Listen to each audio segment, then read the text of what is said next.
అంటే work is only in progress అంటున్నారు. You are more satisfied with the performance of the governance అంటున్నారు. But on the contrary మీరు ఇటీవల కాగ్ను చూసినట్లయితే CAG ఎన్నో లోపాలను ఎత్తి చూపించింది. ఆర్థికంగా దివాళా తీస్తుంది రాష్ట్రం అని చెప్పింది. తర్వాత సాగునీటి ప్రాజెక్టులో పెద్ద ఎత్తున అధిక చెల్లింపులు చేశారని చెప్తుంది. సో ఒకటి కాదు రెండు కాదు, కాగ్ రిపోర్ట్ డెఫినెట్గా ఈ రాష్ట్ర ప్రభుత్వం యొక్క పెర్ఫార్మెన్స్ని ఎండగట్టింది అని అంటే మీ సమాధానం ఏంటి? ఒకటి, with due respect to CAG అనేది కాన్స్టిట్యూషనల్ బాడీ, ఇండిపెండెంట్ బాడీ. వాళ్ళు చేయాల్సిన జాబ్ వాళ్ళు బాగానే చేస్తున్నారు. దాంతో నేనేమి వాళ్ళు చేసింది తప్పని నేను చెప్పట్లేదు. దాంట్లో కొన్ని అంశాలు, ఒక్క అంశాన్ని నేను ప్రస్తావిస్తాను.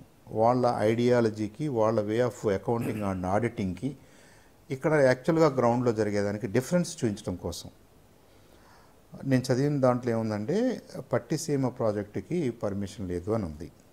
అలాంటి పర్మిషన్స్ లేని ప్రాజెక్టుకి ఎంతో కొంత డబ్బులు ఖర్చు పెట్టారు అని ఉంది. ఈ డబ్బులు కూడా అధిక కొటేషన్స్ ద్వారా ఎక్కువ ఖర్చు చేశారు అవ్వాల్సిన దానికంటే అని ఉంది. దీంట్లో 2-3 విషయాలు మనకు అర్థమవుతున్నాయి. ఫస్ట్ విషయం చూద్దాం. దానికి పర్మిషన్స్ లేవు. Because CAG is a constitutional body, చట్ట ప్రకారంగానే ఆలోచించాలి, చట్ట ప్రకారంగానే మాట్లాడాలి వాళ్ళు. కాబట్టి చట్ట ప్రకారంగా దానికి పర్మిషన్ లేని మాట వాళ్ళు ఎత్తి చూపారు.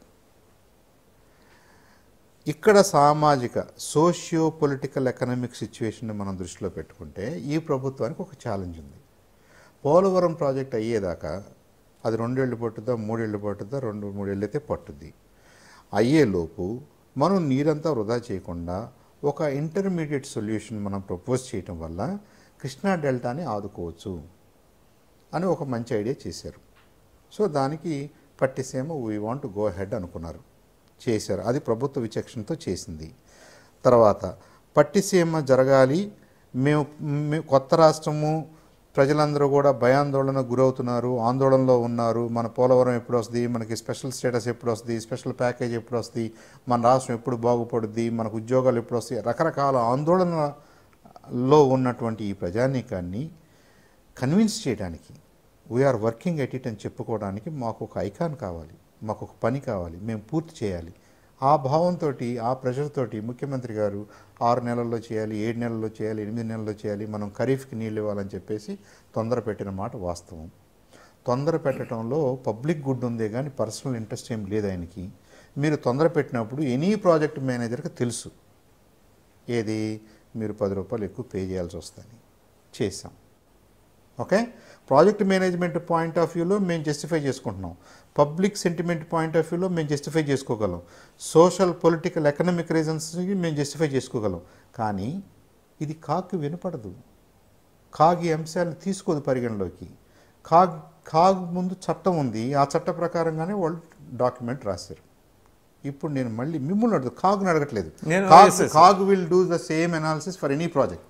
ఇప్పుడు నేను అడుగుతున్నాను, మనకి పైనున్న రాష్ట్రాల్లో, అది కర్ణాటక కానివ్వండి, మహారాష్ట్ర కానివ్వండి, వాళ్ళు చేపట్టిన ప్రాజెక్ట్స్ అన్నిటికీ పర్మిషన్స్ ఉన్నాయా?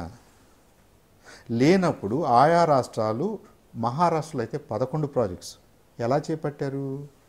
ఇదే కాగు వాళ్ళ రిపోర్ట్లో కూడా రాసింది, మీకు పర్మిషన్స్ లేని ప్రాజెక్టులు కడుతున్నారు, దానికి ఇంత డబ్బు వేస్ట్ చేస్తున్నారో, ఖర్చు చేస్తున్నారో, ఏదో ఒక పదజాలం వాడింది అక్కడ.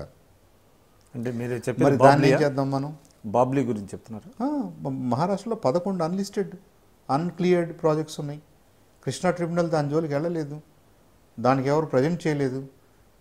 అంటే ఆయా రాష్ట్రాలు కొంత పబ్లిక్ ఒత్తిడి, కొంత వాళ్ళ లోకల్ అవసరాలు, కొంత చూసి చూడనట్టుగా పోయే ధోరణిలో ఈ నదీ వాటర్స్, నదీ మేనేజ్మెంట్ వ్యవస్థలో ఉన్నటువంటి ఈ అస్పష్టత వల్ల, టైం టేకింగ్ ప్రాసెస్ వల్ల. మీరు ఒకటి చెప్పండి, అంటే కాగ్ చేస్తున్నారు, అంటే కాగ్ ఒక రాజ్యాంగ సంస్థ అనేది మీరు చెప్తున్నారు.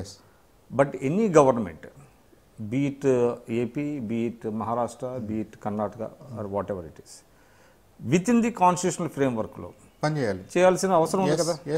జస్ట్ బికాజ్ ఏంటంటే పబ్లిక్ కోసం మేము ఇష్టానుసారం మేము ఖర్చు పెట్టేస్తాము. నేను ఇష్టానుసారం ప్రత్యేక పరిస్థితిలో మన జనం కొంత అసంతృప్తి, ఆందోళనకు గురవుతున్న సమయంలో, కృష్ణా డెల్టాలో పంట ఎండిపోయే పరిస్థితులు మనం ముందు కనపడుతున్న సమయంలో మనం శ్రీశైలం నుంచి నీళ్లు అడగలేని పరిస్థితి మనకు అర్థమవుతున్నప్పుడు మనం శ్రీశైలంలో నుంచి ఎంతో కొంత నీళ్లు రాయలసీమకి ఇవ్వాలి అనే ఒక పబ్లిక్ గుడ్ ఒపీనియన్ తోటి మనం ఎక్సర్సైజ్ చేసాం. అది మన ఓన్ ఇంట్రెస్ట్ తోటి, మన ప్రజల ఇంట్రెస్ట్ తోటి చేసాం. దీంట్లో చంద్రబాబు నాయుడు గారికి కానీ ఈ ప్రభుత్వానికి కానీ వచ్చిన డబ్బులు కానీ ఇంకోటి కానీ ఏం లేదు other than this public good image. ఈ ఇమేజ్ రావడం కోసం, మంచి జరగడం కోసం వీళ్ళు తొందరపడ్డారు, 10 రూపాయలు ఎక్కువ ఖర్చు చేశారు, ఒక పని చేశారు. ఈ పనిని ఇల్లీగల్ అని మీరు చెప్పదలుచుకుంటే మొత్తం పనుల్ని ఇల్లీగల్ అని చెప్పేసి క్లాసిఫై చేసి కాగ్ ఏం చేస్తో చేయమనండి. నేను అదే అంటాను, ప్రాక్టికల్కిను ఆ యూటోపిక్ ఐడియలిజంకి కొంత తేడా ఉంది. మన దేశంలోనే ఉంది, కృష్ణానది మీదే ఉంది, మనకు కావాల్సినంత కాంట్రవర్సీస్ ఉన్నాయి. కాబట్టి కాగ్లో మిమ్మల్ని ఆ క్వశ్చన్ అడిగారు, ఎస్ ఆ క్వశ్చన్ అడిగారు. నేను ఇప్పుడు అపోజిషన్ కానీ ఈ క్వశ్చన్ అడుగుతున్న పెద్దలను కానీ మన వాళ్ళని అడుగుతున్నాను, పట్టిసీమ చేయటం తప్పని మీరు ఎవరైనా అనుకుంటున్నారా? కృష్ణా డెల్టా రైతులతో మీరు మాట్లాడారా? కృష్ణా డెల్టాకి నీళ్ళు ఎక్కడి నుంచి వస్తున్నాయి అనుకుంటున్నారు? ఇవాళ మా దిగువ ప్రాంతం, చివరి ప్రాంతం రేపల్లె, బాపట్లలో కూడా పంటలు పండి ప్రకాశం జిల్లాలో ఎకరానికి 50 బస్తాలు 60 బస్తాలు అయినాయి అంటే దానికి కారణం ఎర్ర నీళ్ళని, గోదావరి నీళ్ళని, పట్టిసీమ ద్వారా వచ్చినాయి అని చెప్పేసి వాళ్ళు ఉప్పొంగిపోయి పండగ చేసుకుంటున్న సందర్భంలో మనం ఈ ప్రాజెక్టే ఇల్లీగల్ అని చెప్పి స్టాంప్ వేసి క్లోజ్ చేద్దామా? పోనీ క్లోజ్ చేద్దాం అనే వాళ్ళని ఎవరినో ముందుకొచ్చి మాట్లాడమనండి. నమస్కారం అండి, నా పేరు చందు సాంబశివరావు. నేను తెలుగుదేశం పార్టీలో కార్యనిర్వాహక కార్యదర్శి అంటే ఆర్గనైజింగ్ సెక్రటరీగా పనిచేస్తున్నాను. యాజ్ ఎ ప్రాక్టీసింగ్ పొలిటీషియన్ నా అనుభవాల్ని, నా ఆశయాల్ని, నేను ఆశిస్తున్నది ఐ డ్రీమ్ వారితో పంచుకోవడం జరిగింది. అలాగే వ్యక్తిగతంగా నేనేం చదువుకున్నాను, ఎక్కడ చదువుకున్నాను, ఏం చేశాను, ఎలా రాజకీయాల్లోకి వచ్చాను, రాజకీయాల్లోకి వచ్చి నేనేం చేయగలిగాను, ఏం ఆశిస్తున్నాను, ఇవన్నీ కూడా senior journalist, very respected journalist Vikram గారు నాతో మాట్లాడటం జరిగింది, అడగటం జరిగింది. నేను విత్ మై హార్ట్, హోల్ హార్టెడ్గా 100% నిజాలు ఉన్నవే మాట్లాడడానికి ట్రై చేశాను. వ్యక్తిగతంగా ఎవరి మీద నాకు ద్వేషం కానీ, ఇబ్బంది కానీ, లేదంటే ఎవరో ఏదో చేశారనే కోపం కానీ నాకు ఎప్పుడూ లేదు. ఏ పార్టీలో ఉన్నా, ఏ సంస్థలో పనిచేసినా మనందరం కూడా అందరి కోసం పనిచేయాలనే సదుద్దేశంతో చేయాలనేది నా కోరిక. దానికి డెమోక్రసీ, ప్రిన్సిపల్స్ ఆఫ్ డెమోక్రసీ ఎంతో ఉపయోగపడుద్ది. కాబట్టి ప్రజాస్వామ్య వ్యవస్థను గౌరవించుకుంటూ ప్రజాస్వామ్య వ్యవస్థలో మనందరం పనిచేయాలని, మన పార్టీలు ఏవైనా, మన విధానాలు ఏవైనా, మన ఇంట్రెస్ట్లు ఏవైనా, మనకు నచ్చింది ఏదైనా సరే అల్టిమేట్గా we should yield for democratic principles.